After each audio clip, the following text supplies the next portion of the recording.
Sunday ngayon for this light service activities, exercise of the holistic art of Tubukan. So, holistic art dahil banal itong araw na ito. Anyway, lahat ng mga araw ay banal. At ito lang na araw na ito ay recharging ngayon para sa lahat ng mga practitioners ng holistic art of Tubukan. Ito ang araw na mag-alay tayo sa Panginoon ng ating mga oras na ihandog natin sa Diyos sa langit. Magkaroon tayo ng spiritual development para sa tumpak na pagkasatuparan ng mga kaluluwa.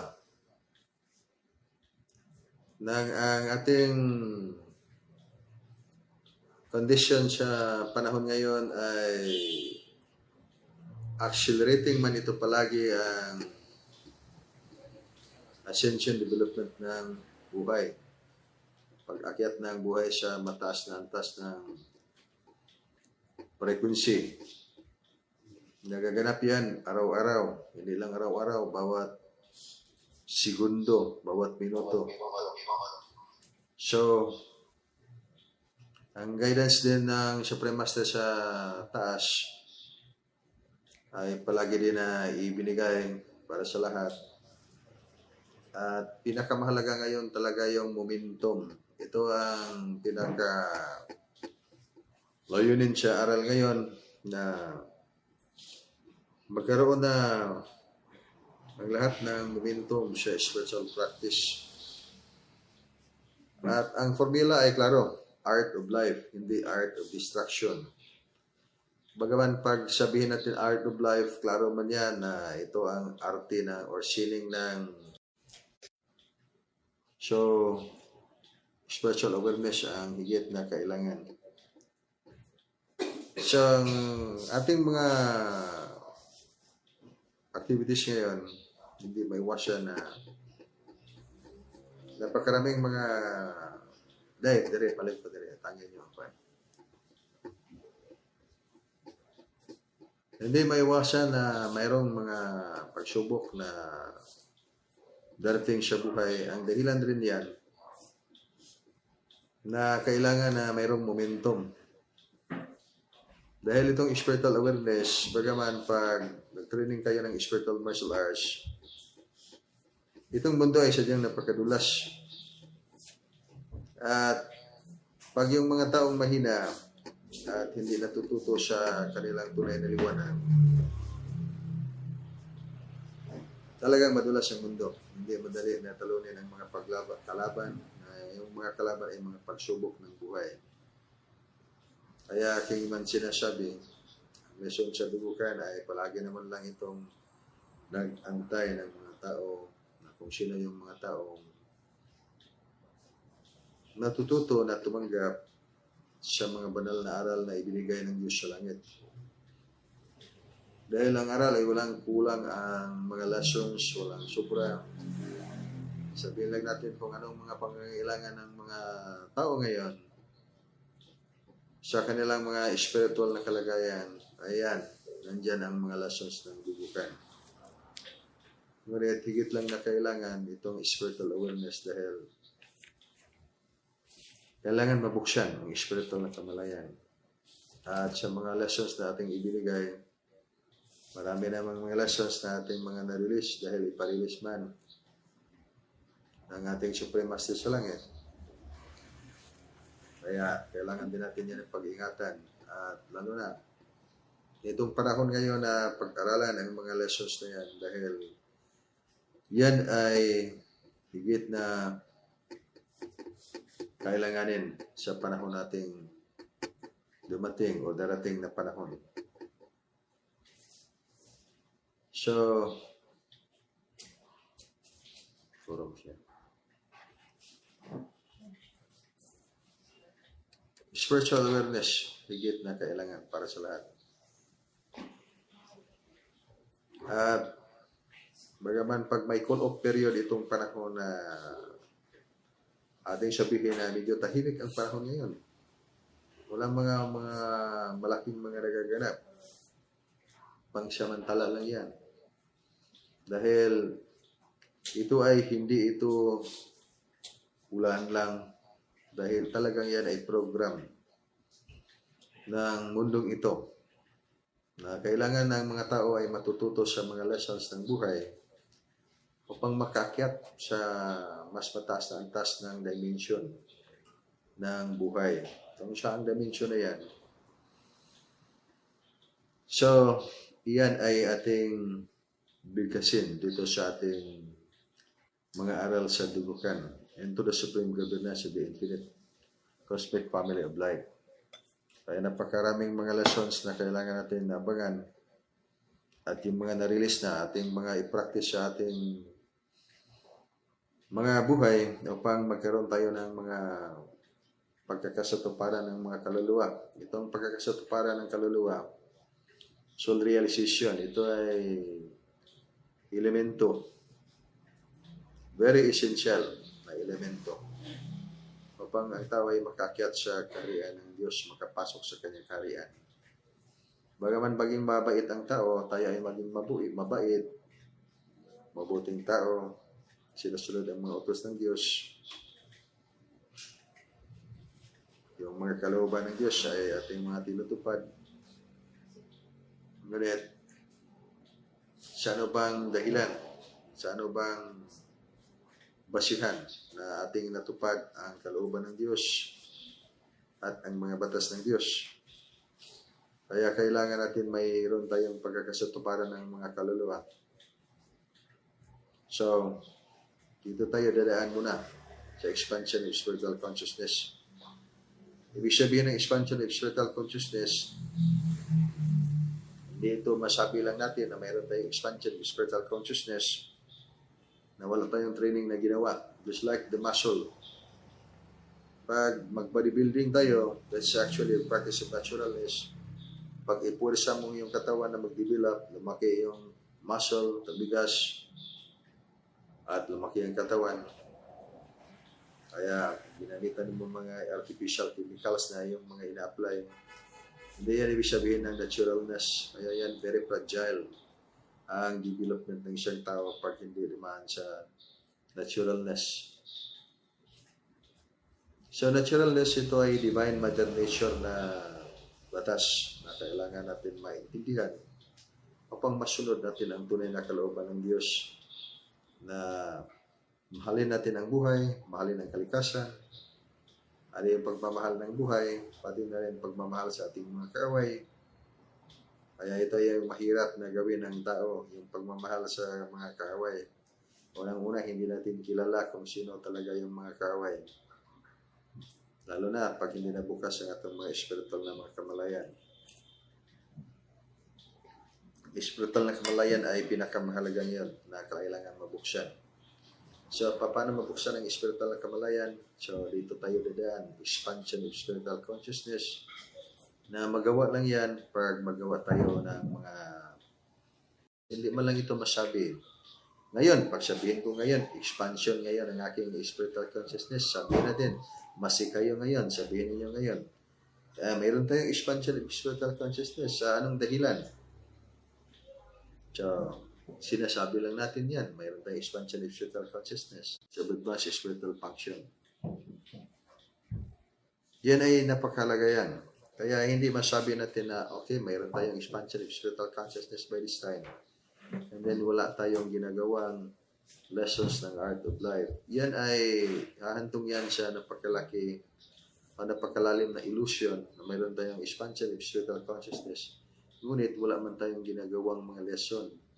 Kagaya ba na wala tayong ginagawa sa ating sarili. Yan, nag-bodybuilding tayo. Ang layunin natin ay palakasin ang ating katawan. Palakasin ang ating mga buto. Palakasin ang ating mga muscle. Kaya lumaki ang ating katawan. Ngunit, walang pursa, walang hangin. Pag maglakad lang tayo, hindi pa tayo nakatakbo, ay humihingal na tayo dahil hindi ba natin ginawa yung tunay na paraan kung paano natin ma-align itong ating consciousness, energy, light, life with sa mataas nating mga bituin. Sabihin lang natin na tayo ay mga bituin. That's the symbol of life of a person. Yung lahat ng mga tao, a symbol of life. Lahat ng mga tao ay bituin. Kaya, you are a shining star. Pag umiilaw. Pag hindi din umiilaw, then in contrast with shining star, dimming star din. Meaning, cloudy na mga bituin. Madilim na mga bituin. Ngunit hindi maganyan ang buhay. Dahil ang bituin ay hindi yan magdilim. Unless lang yung mga black star, talagang black star ay itim yan. Maliwanag na itim na mga bituin. Ngunit, pag tingnan natin mga bituin sa kalangitan, pati yung mga mukha natin, wala mang bituin na maitim o lahat ng mga bituin ay dilaw o liwanag o apoy, nagniningning na apoy. Pag matakpan lang ng mga ulap, yan yung dahilan na hindi makita yung ilaw ng bituin. So, ganun din ang tao. Pag napakaraming mga pagsubok, dahil mawala yung momentum sa spiritual practice, ito ang key point na yung lahat ng mga tao, maski anong mga pagsubok sa buhay, may bigat o napakalaking mga pagsubok. Nagaya din ng mga bituin sa kalangitan na pag matakpan ng madilim o itim na mga ulap, hindi din makikita ang kanilang maliwanag. Ngunit, pag doon ka sa higher na dimension, maski pa ng mga ulap na magtakip yan sa liwanag ng mga bituin, ay yung mga bituin na hindi tumigil sa pagdingdingning. Lumiwanag pa rin. At walang ulap na makapagtakip dahil ang ilaw ng bituin ay sadyang malakas at yung kalikasan ng bituin ay ilaw. Kaya ang tao ay ganyan. Lahat ng mga tao ay bituin. Dito lang sa ilusyon ng mundong ito, dahil ang mundo ay napakadulas at ito din ang paaralan ng lahat ng mga taong nag-incarnate o nag-reincarnate man ang buhay sa mundo upang matututo sa lesson. Kaya anong lesson? Napakaraming mga lesson. Sabihin man natin na yung lesson natin ay binigay na natin yung mga dahilan kung bakit tayo nandito ngayon sa ating planeta, dati sa dito sa mga physical na mundo o sa mga astral, multidimensional na mga levels of existences. So, lahat-lahat na yan ay may mga dahilan na pwede natin maibigay sa ating buhay. Dahil yan man ang function, yan ang gawain ng ating mental dimensions of the soul. Sa 7 dimension ng ating kaluluwa, anong gawain ng physical na katawan? So lahat ng mga biological needs ay gawain yan ng physical na katawan. So lahat ng mga biological needs ay gawain ng physical na katawan. Lahat ng mga pag-iisip ay gawain ng mental dimensions of the soul. Lahat ng mga divine connections sa panloob ay gawain ng soul dimensions of the soul, life dimensions of the soul, and the spirit dimension of the soul. So, 7 dimensions of the soul ang lahat na kailangan natin matutunan itong mga kakayahan ito. Ibig sabihin, sa lahat ng mga dimension na yan ay mga may information of spiritual function. So, ang mga information ng spiritual function na yan, kailangan natin mabuksan. O pangtunay na mayroong expansion of spiritual consciousness. Hindi yan magawa pag ang isang tao ay maniwala lang. Kaya lang pag isang tao ay maniwala lang na mabuksan ang kanyang spiritual na kamalayan at mag-angat ang kanyang spiritual na pakiramdam. Ngunit walang ginagawang mga lesson, yan ay hantong yan sa ilusyon. Dahil hindi man alam ng tao kung ano ang procedure o paraan. Kaya, paano man yung makonect mo yung sarili mo sa mas mataas na ilaw ng iyong bituin. Ikaw ay isang bituin. Sabihin lang natin na yung bituin na galing sa langit nahulog dito sa lupa. Ngunit bituin pa rin. Maliit lang na bituin. Yung isang bituin ay malaki. Talagang napakalaki. Ngunit in the office sa yung guardian angel at saka spiritual master. Yung isa. So, dalawa na. Isang bituin, office na yung precise guardian angel. At yung isa, office ng yung spiritual master. Guardian angel at saka spiritual master. So, tatlo na kayo. Isang maliit na bituin, dalawang malaking bituin na immortal na mga bituin, at may connection. Hindi yan naputol ang connection. Maski sabihin man natin na yung mga physical na buhay dito sa mundo, mga kaluluwang physical ng katawan, astral body, na nasa astral na dimension, ay hindi yan na-disconnect totally sa kanilang mga precise higher connected bodies. In the person sa kanilang guardian angel at sa spiritual master. Kaya nga ang aral ngayon at 7 lives evolution ngayon sa kalagayan ng tao ngayon at the 7 foundation of the soul. Lahat ng mga tao ay 9 connected bodies, isa carbon atom life foundation. Yung katawan ninyo mismo ngayon, yan ay ang tawag niyan carbon atom life foundation na buhay. So, carbon-based life foundation. Yung isa ay advanced elemental foundation. Yung 7 ay super light body foundation. So, connected yan sa ating tinatawag na rainbow bridge of light. Ang silver cord, when you go outside your physical body, mag-travel kayo sa astral na dimension. So, hindi ka totally mahiwalay sa iyong physical na katawan dahil nakakonect ka man sa iyong astral na katawan by silver cord. Ang tawag ay silver cord. At then, 7 mundo, ang physical na mundo, itong mundo mismo nating kinalagyan ngayon, ay nakakonect ito sa mas mataas na dimension na tinatawag natin spiritual na dimension sa pamagitan ng rainbow bridge of light.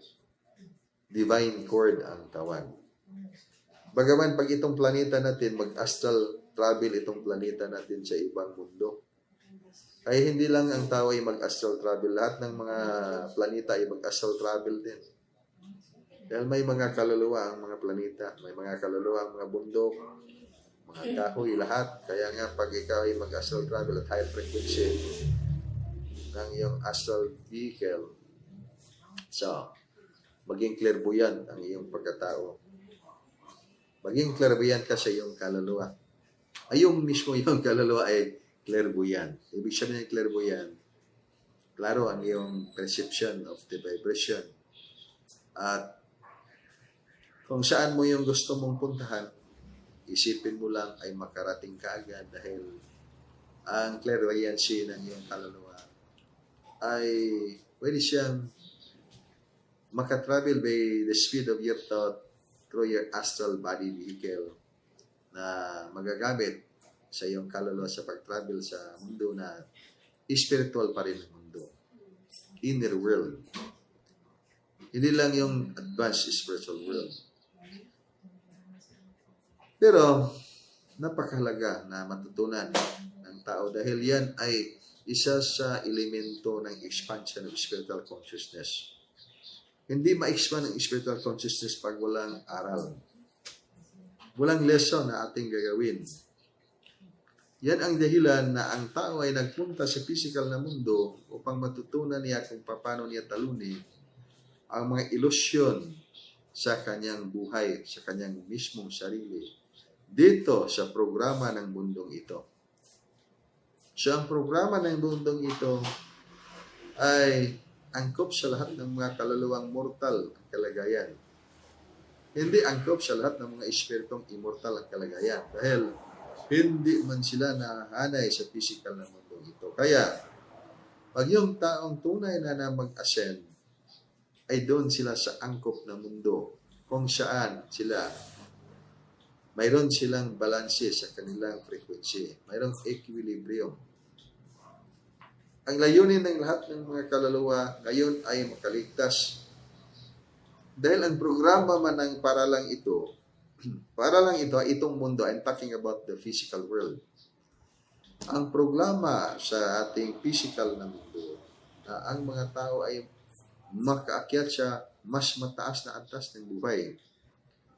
Ngunit sa anong paraan, yan ay mahalagang nating tingnan at kailangan nating matutunan sa paraan ng paggawa ng mga lesson na ibinigay ng Supreme Master. So may mga teachers na mga banal na mga magtuturo ng mga tawagin natin mga spiritual na mga magtuturo. So, itong mga spiritual na mga magtuturo in the persons of your higher connected bodies. Kaya, paano man natin sila mag-communicate pag walang lesson na ibinigay na makapagturo sa atin kung paano natin buksan ang kanilang mga office upang tayo ay makapasok. Sino mang taong gustong pumasok at maka-access sa kanyang opisina sa mas higher na bituin. In the presence of His precise guardian angel at saka spiritual master. Kung nila sa pamagitan ng pag-aral ng art of life. Hindi sa pamagitan ng pag-aaral ng blinding ignorance at sa lahat ng mga nakakabulag na kamangmangan, especially human negative ego, na hindi tayo makaiwas na makakita tayo ng mga kalaban, makatagpo tayo ng maraming mga kalaban at hindi madaling magpatawan. Kaya napakagulo ang buhay sa mundo. Ang mga tao ay maraming mga pagsubok dahil hindi maiwasan ang mga kalaban. Napakaraming mga kalaban. Hindi lang tao yung kalaban dahil 7 dimensions of the soul. So isa sa mga kalaban, pati rin emotion dimensions of the soul, mental dimensions of the soul, dahil napakaraming mga nakatirang mga negatibong mga enerhiya nakatira dyan sa emotion dimensions of the soul. Kaya galit na galit ang isang tao. Hindi makapagpatawad. Hindi talaga makapatawad sa mga taong may kasalanan sa kanila dahil galit ang tao. Ngunit sa bandang hali, itong lahat, sa lahat ng mga negative emotions, mga negative na mga pag-iisip, mga masasamang mga pag-iisip ng mental dimension, lahat ng mga masasama na mga frequencies or energies, sino man ang matatalo sa bandang huli.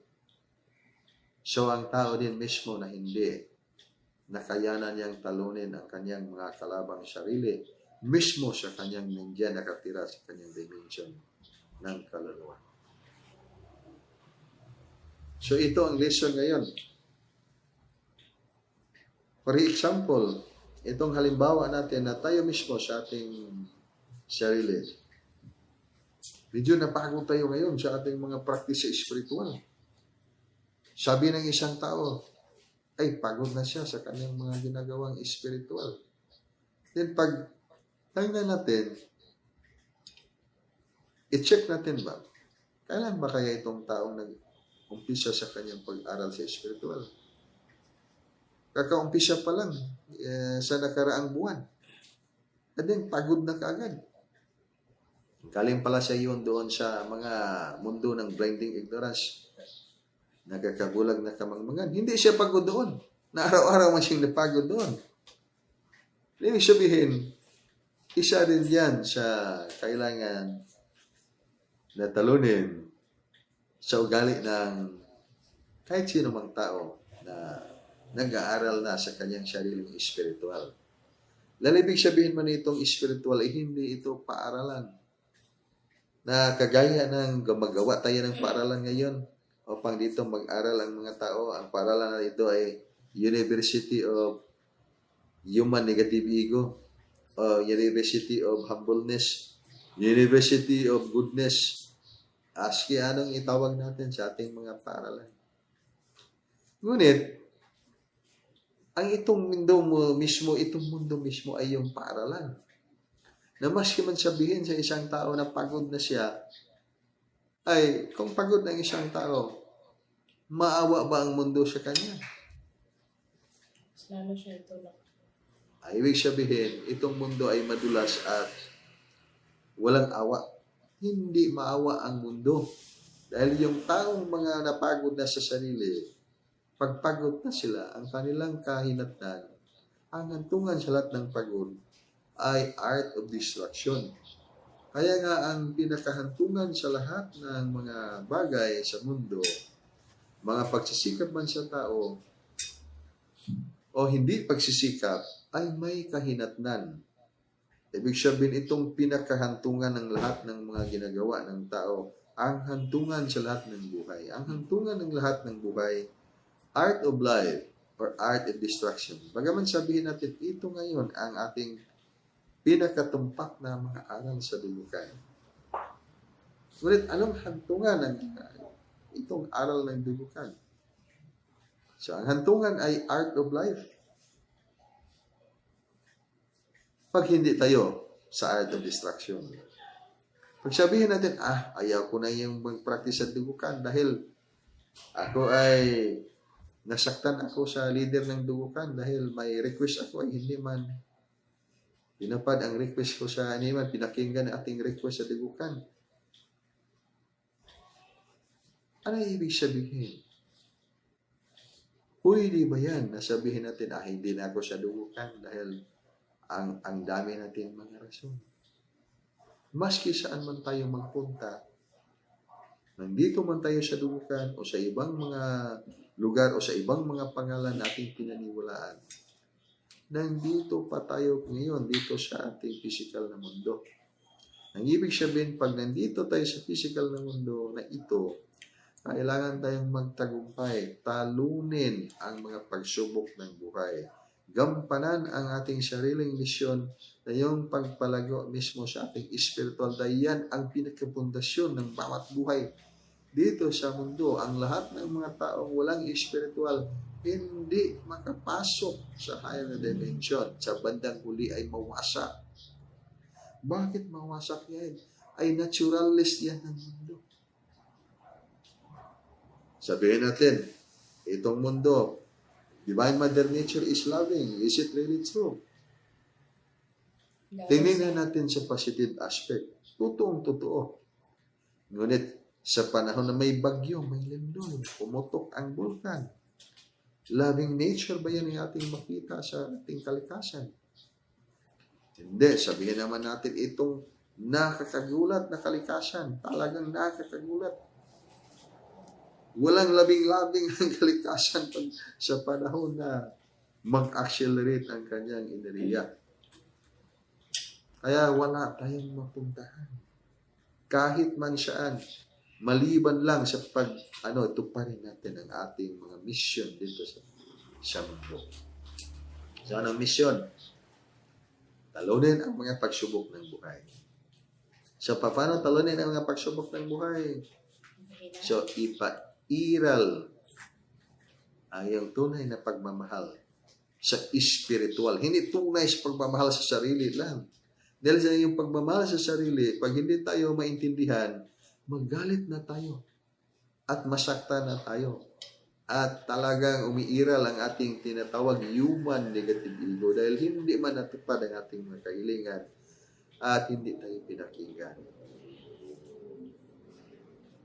Ngunit, pag atin na tunay na mayroon tayong bibiluknod sa ating spiritual, hindi na umiiral itong spiritual immaturity.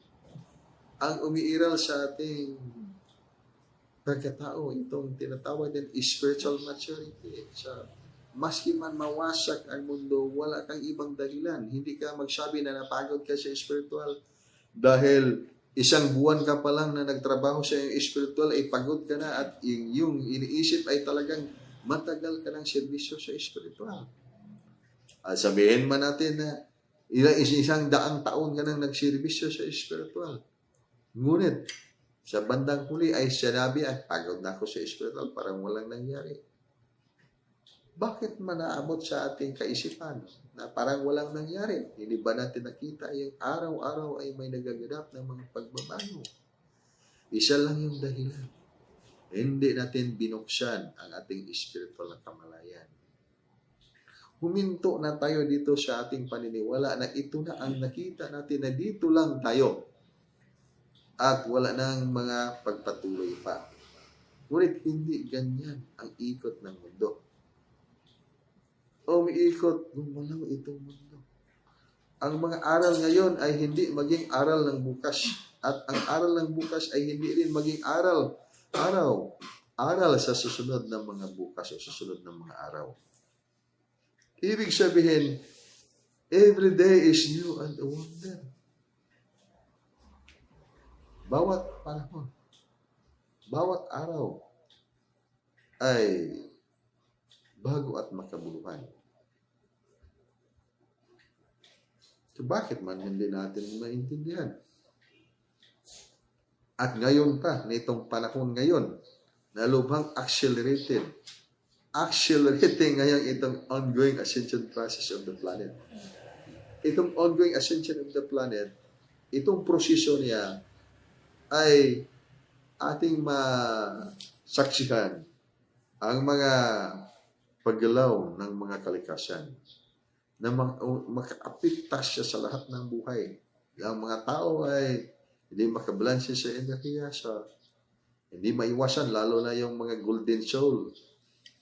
Pag ikaw ay ginto, kaya saan ka man matapon, saan ka magpunta, matakpan ng madilim na ulap, kahit saan ka, kalimutan mo yung spiritual, ngunit may puwersang humihila sa iyong malakas na puwersa sa kahit saan ka magpunta, hilain ka sa napakalakas na puwersa na yan. Hindi mo sundan yung tawag mo sa spiritual na sayo. Ang tawag mo sa spiritual sayo na maligtas ka, makapasok ka sa kaharian ng Diyos. Kaya, huwag kang mapunta doon sa antungan ng pagkawasak. Kaya hilain ka sa iyong spiritual. Hindi tao yung maghihila sa iyo. Kalikasan mismo sa pamagitan ng banal na espiritu na galing sa precise office ng iyong guardian angel sa spiritual master. May mga bituin man sa langit. Yung mga bituin sa langit mismo yung maghila sa iyo na doon ka maglinya. Mag-align ka sa iyong spiritual formation. Dahil sa bandang huli, pag dyan ka, hindi ka makinig. Doon ka hahantong sa pagkawasak ng buhay. Kaya pagmamahal din ng Diyos yan, paghila ng bituin sa iyo, ay talagang nasaktan yung damdamin, nasaktan pati kaluluwa, pati espiritu ay nasaktan. You just imagine, you are an immortal in your spirit dimension, but pati espiritu ay pwedeng nasaktan dahil talagang you are founded by that formation. 7 foundation of the soul. Sa paghila ng puwersa na yan, nasaktan dahil hindi maintindihan ang buhay. Isa lang ibig sabihin yan dahil ang golden soul is not an old soul. Ang old soul ay okay na mga old soul. Ang dami-dami ng mga kaluluwa dito sa mundo, mga old soul lahat. Ang bagong mga kaluluwa, mga new souls actually, hindi pa sila mag-spiritual ngayon. Hindi nila alam yung mga spiritual. Itong mga old soul, naghanap na sila ng mga spiritual foundation. Itong mga golden souls, ito yung mga golden souls na mga natulog o tulog ang kanilang mga spiritual kamalayan. Ngunit, ang kanilang mga kaluluwa ay talagang may mga, may mga posisyon sa spiritual na mundo. At dito lang, pagbagsak dito sa lupa ay natulog, nalimutan ang kanilang mga spiritual foundation at formation. Kaya, napakabigat din ang kanilang mga puso't kaluluwa. Dahil alaman ng kanilang puso't kaluluwa kung ano ang kanilang mission sa buhay. Mahirapan lang silang ipaalam sa mental dimensions of the soul na talagang maabot sa pagkakasatuparan ng isang tao. Na ito pala yung aking layunin sa mundo. Ito palang landas na aking kailangang tahakan. Ito pala yung kailangan kong gagawin. Bakit man hindi natin ito ginagawa? Dahil ang dami para nating mga gawain dito, dami nating mga paniniwala rito. At itong ating mga paniniwala talagang tunay dahil ating nabasa. Ngunit hindi man tunay sa iyong totoong spiritual. Kaya nga, itong katotohanan natin, lalo man itong ating masaksikan, ito ang dahilan din, kailangan tayo magawa ng advanced spiritual study, conscious astral travel, at ngayon nakita ko marami nag-astral travel, hindi lang conscious. Kaya, itong lesson natin ay mahalaga, ngunit masayang lang sa mga maraming nag-advance na sa kanilang astral travel. Ito ay tunay na makita sa kanilang mga pagkakasatuparang kaluluwa pag mismo ay kanilang gagawin. Na makita mo mismo, uy, ito pala ang malaking kaibahan. Ito ang aking paniniwala. Ngunit ang nagaganap ay malayong malayo man sa aking paniniwala. So, iba ang ating nakamit sa ating mga ebidensya na ating nakita sa tunay na mga ganap sa ating buhay dito sa physical na mundo at saka sa spiritual na mundo. At marami tayong mga reasoning. Napakaraming reasoning. Itong mga bituin ngayon sa kalangitan, makikita man nyo lahat yan. At nag-practice naman kayo ng Angels Contact and Connection. At ngayon ay mga magtuturo na ng buhay. So, napakalaking mga spiritual responsibilities, napakalaking mga gawain. At bagaman napakalaki at napakaliit din in contrast with that. Dahil kaya man ninyong magawa yan. At makita man niyo lahat ng mga activities na maginagawa niyo bawat araw. Ang daming mga bituin dyan sa kalangitan. At may mga lumilipat na mga bituin. At sa talakayan ay inilarawan niya na nagpaparadang mga bituin. Nakita man natin yan lahat. So, unting-unting nabuksan ang iyong spiritual na kamalayan. Kaya mayroon ng expansion of spiritual consciousness. Hindi yan sabihin na expansion of spiritual consciousness, wala tayong ginagawa. Ang layong-layo sa katotohanan yan. Kaya ang sabihin natin yan, ang ating pinaniwalaang katotohanan ay iba pala sa ating actual na mga eksperyensya. Yung eksperyensya mo, nakita mong mga bituin, nandyan, lumilipad.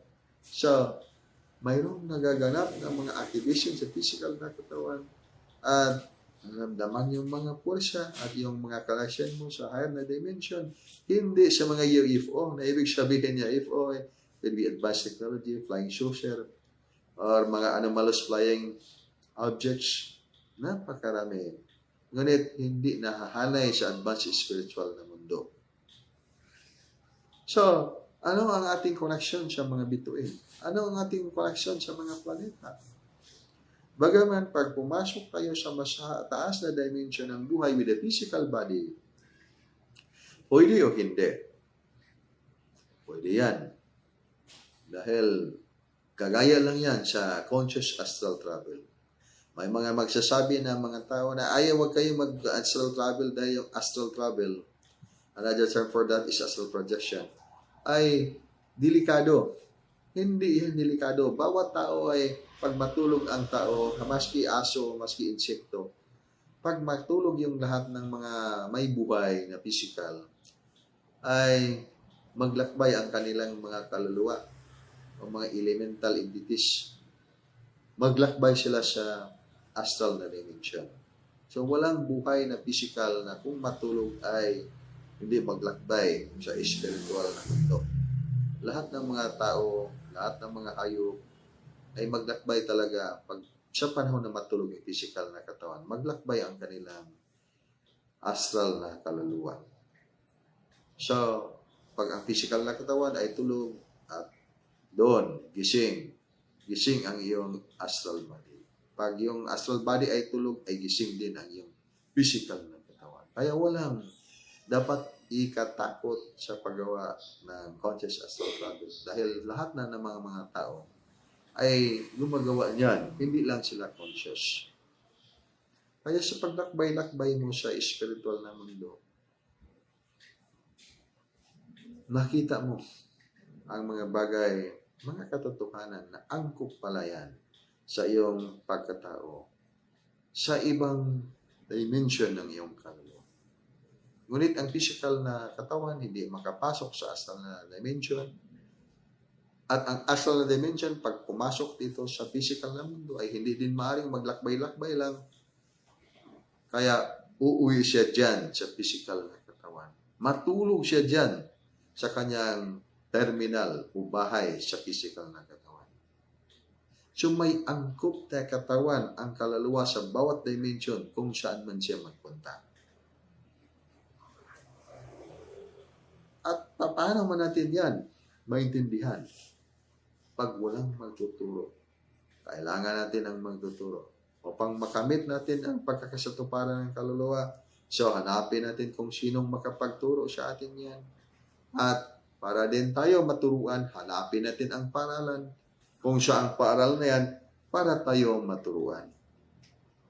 At para makatanggap din tayo sa paralan, magpa-enroll tayo sa paralan na yan para mayroon tayong connection. At tanggapin tayo, bukas ang pintuan. So yan ay isa sa mga paraan na kailangan natin na yan matutunan, ma-realize ng ating mga kaluluwa. So ano ang connection ng mga planeta sa iyong buhay? So iyong physical na katawan connected with the planets, iyong physical na katawan ay connected sa mga bituin. Kaya the first thing to develop yung Advanced Elemental Body Foundation. So kailangan mo yung mga portals na makuha mo sa mga planeta, your connections with the 9 planets, with the many planets. So, of course, we must begin with the fundamental. Ang fundamental ay sabihin natin mga planets, 9 planets. And then if you're an astronomer, na dami-dami yung planets mo na dyan, nasulat sa iyong aklat. 1,000,000 na yung planets mo. But then, dito lang tayo nakaikot-ikot sa ating 9 planets and the physical body, mayroong trillions and trillions of cells, and each cell could be representing also a planet. So, ilang trillion ka planeta yung kailangan mong i-align ang iyong consciousness mo? Energy, light. Trillions, hindi lang 9 planets, 27 planets, 101 planets, but trillions and trillions of planets. And after that, doon tayo sa beyond. Hindi mabilang. Yan ang walang bilang. Kaya good itong math ay lahat ng mga bagay sa physical na mundo ay pwedeng magawa ng formula. Kaya pwedeng ma-compute. May mathematical expression, pwedeng gawa ng equation. But itong katotohanan ng beyond ay walang equation. Hindi ma-compute. Pero pwedeng makadiscern. Pwedeng makaunawa sa lahat ng mga may competition. So, anong formula ang kailangan nating matutunan ngayon? Una, kailangan ang direksyon. Pag sabihin man natin direksyon, ang paraan muna. Procedure. Paano makonect ang iyong precise stars? Paano makonect ang iyong consciousness, energy, light, life with all the planets, with all the stars, with the entire cosmos? And then to the beyond. Dito magsimula. Ang sagot ay Art of Life 172. Iklaro lang natin yan na 172. Ibig sabihin 1 at may 3 dash yan. 1, 2, 3 for the Anistra, Gradamurka. And then 72 case, 72 lessons of the angels, contacts, and connection. At walang exempted sa lesson na yan. Bagaman sabihin ko na ako ay 100 taon na akong nag-aaral sa aking spiritual. at napakarami ko ng mga aklat na nabasa at in fact, napakarami na rin mga aklat na aking mga nasulat. Hindi ko na kailangan yung Art of Life 1.7. Ay sa isip mo lang yan. Dahil walang tao ni naman dito sa mundo, maski sa ibang mga planeta, walang 7 foundations of the soul na hindi kailangan yung 72 lessons. Kaya lang, pag tayo magsabi tayo ng mga stars, 1 star, 2 star, 3 star, 4 star, 5 stars, at mga stars, lahat ng mga stars, and then, ang dami ding mga stars na bigkasin sa mga tao. Ngunit ang yung bituin na ating sinasabi, ito ay yung governing star formations. May formula na formation na kailangan natin sundan. Hindi kailangan natin i-interpret, hindi kailangan natin i-reverse. Kailangan na natin sundan upang ating matunghayan kung ano ang kalugan niyan at magamit natin sa ating mga buhay. Upang makonect tayo sa governing star formations para sa Olympic stars. Kaya lahat, go back to the basic. Ayaw mga gustong pumasok sa governing star formations para sa Olympic stars. Go back to the basic. Ibig sabihin, mag-refresh muna tayo. Dahil pag i-compare man natin ito, ikumpara man natin itong mga kalaman natin, walang-wala ito sa AI ngayon. Yung I am natin ay parang naging questionable by this time, ha? Compared to the AI. AI, lahat ng information, maski man yung lahat ng mga banal, tagong mga salita na ating mga natutunan, imposible man yan na wala yan sa internet ngayon dahil ang AI ay may ituye ngayon ay yung may kapangyarihan, may kapabalaghan. At yung I am natin ay, sabi na, I am that I am. Ano ba yung I am that I am? Ako ay ako. I am that I am. Higher self. There is big question. Higher self. Ilan man ka-higher collective bodies do you have? At sumang-ayon ba ang Diyos na ikaw ay direct to God? By nature itself ang sagot. By nature itself, mismo itong kalikasan, hindi sumang-ayon. Na ka diretso o dumiretso ka, direct to God. Unang-una, anong klaseng God na pwede mong ikaw ay makadirect? Is it really the God of the supreme creation? Or is it like kind of God which is alien God? Ayun sabihin ng alien God, author of the alien technology. Sabihin natin, God of the omni-supreme absolute, God of the supreme creation. Ang ginawa niya ito mismong cosmos. Pag tayo ngayon ay gumawa tayo ng artificial cosmos, ay pwede ba yung magagawa ba tayo ng artificial cosmos? Dito lang tayo sa maliit. Makagawa tayo ng artificial na araw. Pwede yan. Pag sabihin mo natin, gumawa tayo ng cosmos o universe, could be a big question mark dahil itong ating cosmos ay may inner side na mahirap i-simulate. Hindi madali dahil hindi sumang-ayon mismo ang banal na batas ng Diyos sa langit. So pag hindi sumang-ayon mismo ang kalikasan, mayroon bang direct to God? Dito natin yan malalaman. Kaya nga ito ngayon, conscious astral travel, try to do that. Subukan ninyong gawin itong conscious astral travel. Makita ninyong tao, isang tao, nasa layan niyang frequency, dito ka sa higher dimension. Ang isang tao nandyan sa mababang frequency, mababa ang kanyang dimension. Tingnan mo siya. Makita mo siya, makita mo lahat ng kanyang mga pag-iisip, ang daming mga ilusyon.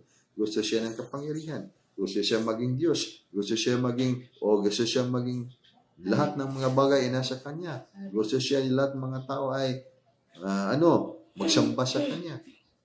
Nakita mo lahat yan. Kaya anong ginawa mo? Pwedeng lagyan mo ng yung mga kapangyarihan ang kanyang pag-iisip. I-feed up mo talaga. At yung talagang nakita din ng isang tao na sa lower na frequency, nagawa pala niya ang kanyang mga kapangyarihan, pinaniwalaan niya sa kanyang sarili. Kaya diyan na siya naniniwala sa kanyang mga kung ano mang kanyang pinaniwalaan. Ngunit lower frequency pa din yan. Dahil tiningnan lang siya sa isang kaluluwa o isang entity na nag-feed up sa kanyang kapangyarihan at binigyan siya ng mga medyo parading kapangyarihan. Ngunit ang kapangyarihan niya hindi yan nakapasok sa governance at formation. Paikot-ikot lang sa physical na universe at astral spiritual universe. Hindi yan nakalagpas sa biyan. Kaya ibig sabihin, anong direct to God? What kind of God do you believe? So kaya nga, itong mga katuruan ng spiritual dimension na ipinasa sa spiritual division, from spiritual division, ipinasa sa mga unit spiritual division, ay hindi talaga maaring iwanan sa isang dahilan. Hindi talaga matutunan ng tao kung anong tunay na Diyos na kailangan nilang mapuntahan upang ahantungan ng kanilang mga buhay ay totoong art of life, ay hindi totoong art of destruction. Kaya balikan man natin, maski sabihin man natin, ay 1 milyong aklat ang ating ngayong hawak.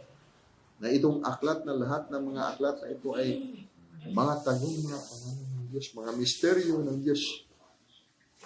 Talo pa rin yan sa AI. Dahil trillion ang hawak ng mga AI. Lahat ng mga information. Lahat ng mga information. Kitang-kita naman natin ngayon. Anong ating mga makikita ngayon sa ating mga pag-research. Pag-research tayo in the internet. And then lahat ng kanyang hanapin ay nandyan sa internet. Gusto niyong malaman, just chat down. Write it up, then you will see the answer. So, paano man tayo makapasok sa tunay na karya ng Diyos pag sabi na direct to God na hindi natin sundan ang tamang procedure? Kagaya balikan natin expansion of spiritual consciousness at ma-expand ang spiritual consciousness kagad without the lesson. Hindi. That's a big question mark. That is just a belief. Ma-expand o mayroong paglago sa iyong spiritual na kaunuan. Gagawin mo angels, contacts, and correction. Kaya dito tayo magtagpo lahat sa angels, contacts, and correction. Wala tayong isinasabi na paniniwala na ipinopromote na kahit anumang ating mga paniniwala. Lahat ng mga paniniwala ay maganda, masaya, so long as tayo ay may kapayapaan at nagkaintindihan. Ngunit pag ang ating mga paniniwala ay dito nagsimula ang ating mga kaguluhan at tayo ay nagkagira, so dito tayo sa art of destruction, maging itong ating mga paniniwala ay ginagamit nating hadlang sa ating pagpasok sa kanyang kaharian. Kaya palaguin natin ang ating paniniwala na may malalim na kapayapaan, may tunay na kabigatan sa layuning espiritual, tunay na mabigat ang, bagaman sabihin malaking pundo nating enerhiya, kaya mabigat at o mabigat o in contrast with that, magaan, malakas o malalim, hindi mahina. Malaking liwanag, malakas na liwanag. Dahil hindi lang tayo naniniwala sa gawa, and then everybody go back to the basic. Kaya mayroon tayong complete surrender to God. Mag-aral ng art of God. Hindi mag-aral ng art of destruction. Dahil pag-aral ng art of destruction, ang hantungan yan ay pagkawasa. At itong ongoing planetary ascension ay talagang accelerating. Ibig sabihin na accelerating ay nag-revolution ng energy. Yung malakas, tumitindi. At kailangan din makamatch up sa frequency ang lahat upang makasabay. Hindi tayo mahuli. Walang mahuli sa panahon. Kailangan lahat ay maligtas. Pati mga mahal sa buhay. Sabihin man ninyo, di naniniwala niyo mga mahal sa buhay. May kapangyarihan ng Diyos sa langit. Kaya ikaw na lang gumagawa sa kanilang mga gawain. Ay request mo na lang sa Diyos. Sa bandang huli, ilagay sila sa iyong division. Ito ay hindi paniniwala. Lahat ng mga mababasa natin ng mga batas, mga prinsipyo, ay lahat ay may pwedeng daanan. So long as dito natin tingnan sa karunungan. Ang karunungan ay magbigay sa iyo ng kalayaan. Ang katotohanan magbigay siya kayo ng kalayaan. Ngunit pag wala tayong karunungan, wala kang karunungan na yung matunghayan sa iyong sarili, ibig sabihin wala din katotohanan. Kaya walang kapayapaan at walang kalayaan. So, para mayroong kalayaan, so, mayroong katotohanan, kailangan mayroon tayong karunungan. Kaya tanggapin ang iyong mga karunungan sa pamagitan ng pagbukas ng iyong spiritual kamalayan na magawa ninyo yan. Paggawin ninyo ang iyong Angels Contact and Connection or Art of Life 172. Pagbalaan sa kinabuhi. Sa kinayaan. Vim.